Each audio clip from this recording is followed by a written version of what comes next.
Hello friends, welcome back to my YouTube channel live classes. Friends, आज मैं फिर से आपके लिए साइंस के कुछ इम्पॉर्टेंट क्वेश्चन लेकर आई हूँ जो आपके बहुत सारे कम्पिटिटिव एग्ज़ाम में पूछे जाएंगे। तो please subscribe my channel and don't forget press the bell icon, जिससे आपको न्यू वीडियोस की नोटिफिकेशन आप तक सबसे पहले पहुँचेगी। तो लेट्स स्टार्ट, हम अपना क्वेश्चन स्टार्ट करते हैं। और पहला क्वेश्चन है हमारा, विटामिन के बारे में कौन सा तथ्य नहीं है? पहला ऑप्शन है इसका नामकरण फंक ने किया था। दूसरा ऑप्शन है यह जीवन के लिए महत्वपूर्ण है। तीसरा ऑप्शन है इसकी कमी रोग उत्पन्न करती है। और चौथा ऑप्शन है यह पाचन में सहायक होते हैं। तो कौन सा सही नहीं है इसमें आपको बताना है। तो इसमें आपका डी वाला ऑप्शन सही नहीं है, यानी गलत है ये ऑप्शन। ठीक है, डी वाला ऑप्शन आपका गलत है। देखिए, विटामिन के बारे में ये तीनों बातें सही है। इसका जो नामकरण यानी इसका नाम जो जिसने खोजा था वो फंक ने खोजा था। और ये जीवन के लिए विटामिन जो है हमारे बहुत महत्वपूर्ण है। और इसकी कमी से रोग उत्पन्न होता है। ये आपको पता है कि अगर किसी भी विटामिन की हमारे शरीर में कमी हो जाती है तो उससे डिजीज़ हो जाता है। ठीक है, तो आइए नेक्स्ट क्वेश्चन की तरफ चलते हैं। नेक्स्ट क्वेश्चन है हमारा, निम्न में से कौन सा आभ्रूढ़ीय पादप का उदाहरण है? तो इसमें आपको बताना है कि आभ्रूढ़ीय पादप यानी नॉन एम्ब्रियोफाइटा कौन सा है, उसका एग्जाम्पल बताना है। तो नॉन एम्ब्रियोफाइटा कौन सा है? पहला ऑप्शन है इफिड्रा, दूसरा ऑप्शन है टेरिडियम, तीसरा ऑप्शन है रिक्सिया और चौथा ऑप्शन है यूलोब्रिक्स। तो इसमें आपका कौन सा उदाहरण है नॉन एम्ब्रियोफाइटा का? वो है डी वाला ऑप्शन। डी वाला ऑप्शन इसमें सही है। इफिड्रा, टेरिडियम, रिक्सिया नहीं है। और चौथा ऑप्शन है यूलोब्रिक्स। ठीक है, यूलोब्रिक्स जो है वो नॉन एम्ब्रियोफाइटा का उदाहरण है। यूलोब्रिक्स में क्या होता है, भ्रूण का निर्माण नहीं होता है। ठीक है, और बाकी ये जो तीन है इफिड्रा, टेरिडियम, रिक्सिया जो पौधे हैं वो उनमें भ्रूण का निर्माण होता है। यूलोब्रिक्स ही एक ऐसा है जिसमें भ्रूण का निर्माण नहीं होता है, इसलिए इसे आभ्रूणीय पादप कहते हैं। और इसके अतिरिक्त ये जो है असंवहनी व अपुष्पी भी होते हैं, मतलब इनमें पुष्प नहीं पाए जाते हैं। इनमें पुष्प नहीं होता, ये असंवहनी भी होते हैं, इनमें कोई भी संवहन नहीं होता है। ठीक है, तो आइए नेक्स्ट क्वेश्चन की तरफ चलते हैं। नेक्स्ट क्वेश्चन है हमारा, 1 एटॉमिक मास यूनिट के तुल्य ऊर्जा है, यानी एक एटॉमिक मास यूनिट के बराबर कौन सी ऊर्जा, कितनी ऊर्जा होती है, ये आपको बताना है। तो इसमें आपको 4 ऑप्शन दिए गए हैं। पहला ऑप्शन है 0.693 मिली इलेक्ट्रॉन वोल्ट, दूसरा ऑप्शन है 1 मिली इलेक्ट्रॉन वोल्ट, तीसरा ऑप्शन है 931 मिली इलेक्ट्रॉन वोल्ट और चौथा ऑप्शन है 14.2 मिली इलेक्ट्रॉन वोल्ट। तो इसमें आपको मैं बता दूं कि एक एटॉमिक यूनिट मास यूनिट में आपका 931 मिली इलेक्ट्रॉन वोल्ट होता है। ठीक है, तो एटॉमिक मास यूनिट को शॉर्टकट में ये भी कहते हैं, ऐसे लिख सकते हैं 1 AMU, एटॉमिक मास यूनिट। ठीक है, ये होता है आपका 931 मिली इलेक्ट्रॉन वोल्ट, इसको कहते हैं मिली इलेक्ट्रॉन वोल्ट। ठीक है, आइए नेक्स्ट क्वेश्चन की तरफ चलते हैं। नेक्स्ट क्वेश्चन है हमारा, अत्यधिक व्यायाम के पश्चात किस पदार्थ के संचय के कारण थकान होती है?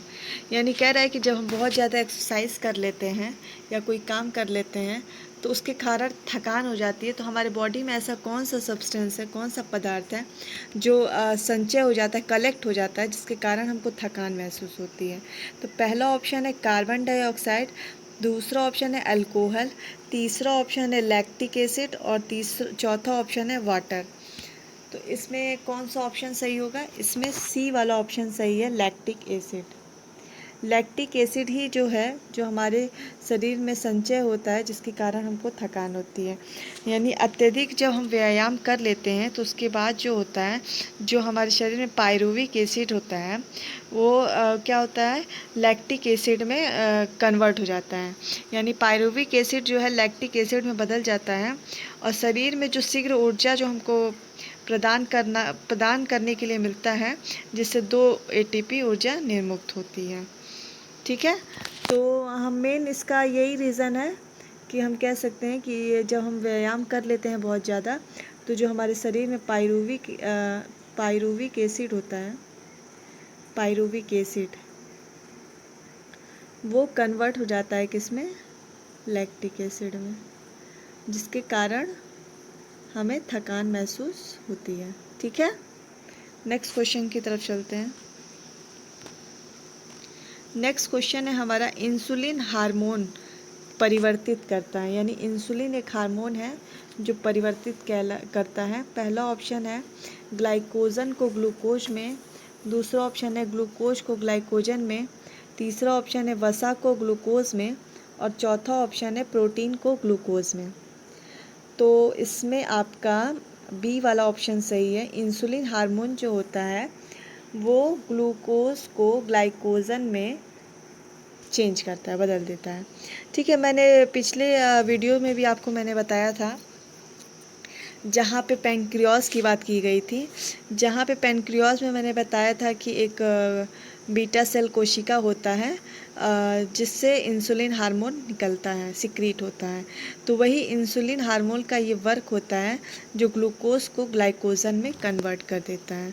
ठीक है, तो मैंने आपको बताया था कि ये कहाँ पाया जाता है। इंसुलिन हार्मोन जो होता है वो पैंक्रियास यानी अग्नाशय में कुछ दीपिकाएँ पाई जाती हैं, लैंगर-हैंस की दीपिकाएँ होती हैं, जिनमें बीटा कोशिका होता है।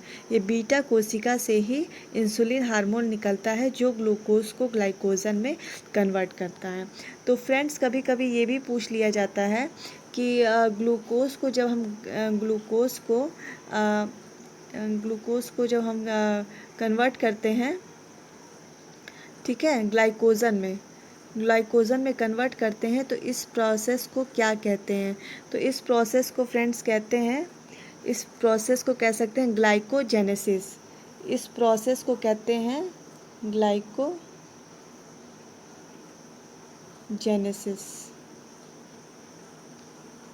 मतलब ग्लाइकोजन का बनना।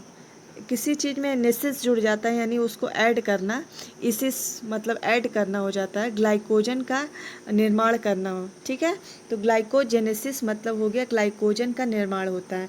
तो जब भी ग्लूकोज से ग्लाइकोजन का निर्माण होगा तो उसको ग्लाइकोजेनेसिस कहते हैं। ठीक है, और इंसुलिन हार्मोन जो होता है वो हमारा बीटा सेल्स से निकलता है जो कि पैनक्रियाज में पाया जाता है। ठीक है, चलिए नेक्स्ट क्वेश्चन की तरफ चलते हैं। नेक्स्ट क्वेश्चन है हमारा, निम्नलिखित में से कौन सी तत्व दाता अशुद्धि है। ठीक है, इसमें आपको बताना है कौन सा डोनर अशुद्धि है। ठीक है, इम्प्योरिटी है, डोनर इम्प्योरिटी है। तो पहला ऑप्शन है एल्यूमिनियम, दूसरा ऑप्शन है बोरान, तीसरा ऑप्शन है गैलियम, और चौथा ऑप्शन है फास्फोरस। तो इसमें से आपको बताना है कि कौन सा डोनर जो है इम्प्योरिटी है। तो इसमें आपका पहला ऑप्शन सही है, पहला ऑप्शन इसमें सही है आपका एल्यूमिनियम। एल्यूमिनियम जो है वो डोनर इम्प्योरिटी है, यानी हम कह सकते हैं। ठीक है, तो यहाँ पे एल्यूमिनियम आपका सही ऑप्शन है। फ्रेंड्स, यहाँ पे मैं आपको एक चीज़ और बता देती हूँ कि जब भी पीरियोडिक टेबल में जो फिफ्थ ग्रुप के एलिमेंट्स हैं, जैसे फिफ्थ ग्रुप्स के कह सकते हैं, फिफ्थ ग्रुप्स के जो एलिमेंट्स हैं यानी नाइट्रोजन, फॉस्फोरस, आर्सेनिक और एंटीमनी, ये सब हैं, इनको जब ऐड किया जाता है फोर्थ ग्रुप के साथ, यानी फोर्थ ग्रुप में आपके कौन कौन से एलिमेंट होते हैं, वो होते कार्बन, सिलिकॉन, सिलेनियम, ठीक है, एसएन, टिन, इन सबों के साथ मिलाते हैं, यानी फिफ्थ ग्रुप को जब फोर्थ ग्रुप के साथ मिलाते हैं तो एन प्रकार का, एन टाइप सेमीकंडक्टर बनता है। ठीक है, एन टाइप का सेमीकंडक्टर बनता है।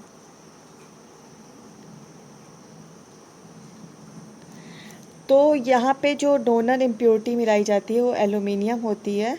तो इसीलिए मैंने आपको बता दिया है कि यहाँ पे अगर फिफ्थ ग्रुप में आपके कौन कौन से एलिमेंट आते हैं, नाइट्रोजन, फॉस्फोरस, आर्सेनिक, एंटीमनी, ये सब को फोर्थ ग्रुप के किसी भी एलिमेंट के साथ जब मिलाया जाता है, जैसे कार्बन है, सिलिकॉन है, सेलेनियम है, टिन है, तो जब भी कोई फिफ्थ ग्रुप का एलिमेंट लेकर हम फोर्थ ग्रुप के एलिमेंट के साथ मिलाते हैं तो एन टाइप का सेमीकंडक्टर बनता है। ठीक है, तो फ्रेंड्स कभी कभी ये भी क्वेश्चन आपसे पूछ लिया जाता है, इसलिए मैंने आपको यहाँ पे एक्सप्लेन कर दिया है। ठीक है, नेक्स्ट क्वेश्चन की तरफ चलते हैं। नेक्स्ट क्वेश्चन है हमारा, कौन सी मिश्र धातु संभव नहीं है। तो कौन सी मिश्र धातु संभव नहीं है यहाँ पे आपको बताना है। इसमें पहला ऑप्शन है कॉपर जिंक, दूसरा ऑप्शन है लेड जिंक, तीसरा ऑप्शन है कॉपर गोल्ड और चौथा ऑप्शन है कॉपर सिल्वर। ठीक है, एयू को गोल्ड कहते हैं और एजी को सिल्वर कहते हैं, पीबी को लेड कहते हैं और जिंक और कॉपर तो आपको पता ही है। ठीक है, तो इसमें आपका ऑप्शन बी वाला सही है, लेड और जिंक। ये मिश्र धातु कभी पॉसिबल नहीं है। ठीक है, बाकी सब पाया जाता है, copper zinc, copper gold, copper silver. ठीक है, लेड और जिंक का कोई मिश्र धातु नहीं बनता है क्योंकि इनकी संरचना, इनका स्ट्रक्चर जो होता है वो बहुत ही डिफरेंट होता है और दोनों ही पॉजिटिव नेचर के होते हैं। ठीक है, दोनों ही धनात्मक प्रवृत्ति की धातु होती है, इसलिए इन दोनों का मिश्र धातु संभव नहीं है। ठीक है, नेक्स्ट क्वेश्चन की तरफ चलते हैं। नेक्स्ट क्वेश्चन है हमारा, धातु परमाणु से युक्त विटामिन है, यानी कौन सा ऐसा विटामिन है जिसमें धातु पाया जाता है, धातु परमाणु होता है, वही आपको बताना है। तो इसमें आपका ऑप्शन 4 दिए गए हैं। पहला ऑप्शन है विटामिन सी, दूसरा ऑप्शन है विटामिन B12, तीसरा ऑप्शन है विटामिन B6 और चौथा ऑप्शन है विटामिन ए। तो इसमें आपका सी वाला ऑप्शन सही है फ्रेंड्स, सी वाला फ्रेंड्स सही है, विटामिन B6। विटामिन B6 में जो होता है, ऐसा विटामिन है जिसमें धातु परमाणु पाया जाता है। तो कौन सा पाया जाता है धातु परमाणु, इसमें पाया जाता है साइनो कोबालामीन।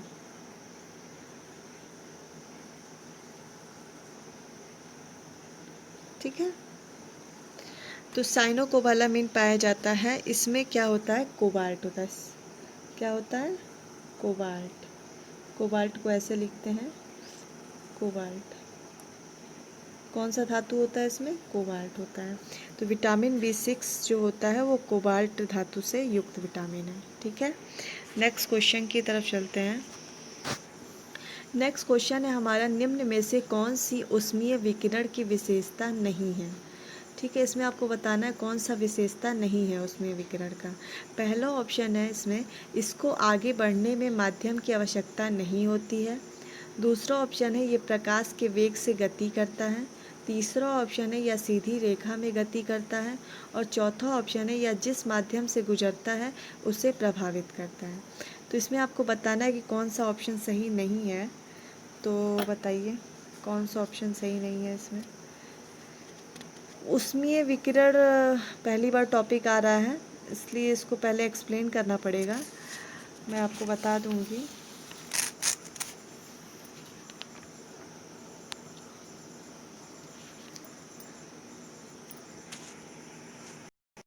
तो इसमें आपका पहला ऑप्शन सही है, मतलब ये ऊष्मीय विकिरण की विशेषता नहीं है। ठीक है, यानी इसको आगे बढ़ने के लिए माध्यम की आवश्यकता नहीं होती है।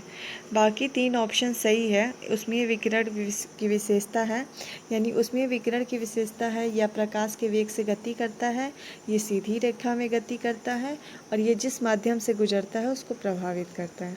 ये तीनों ऑप्शन सही है और पहला ऑप्शन गलत है। ठीक है, तो आइए नेक्स्ट क्वेश्चन की तरफ चलते हैं।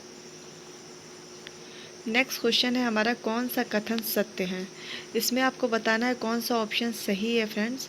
तो पहला ऑप्शन है इसमें, पादपों में जल व लवण परिवहन फ्लोएम द्वारा होता है। दूसरा ऑप्शन है, प्रकाश संश्लेषण के दौरान ऑक्सीजन CO2 से विमुक्त होती है। तीसरा ऑप्शन है, सभी जीवों के लिए ऊर्जा का एकमात्र स्रोत सूर्य है। और चौथा ऑप्शन है, छुई मुई पौधे की पत्तियां कंपानुकंचन दर्शाती है। यानी इसमें आपका कौन सा ऑप्शन सही है, इसमें डी वाला ऑप्शन सही है फ्रेंड्स।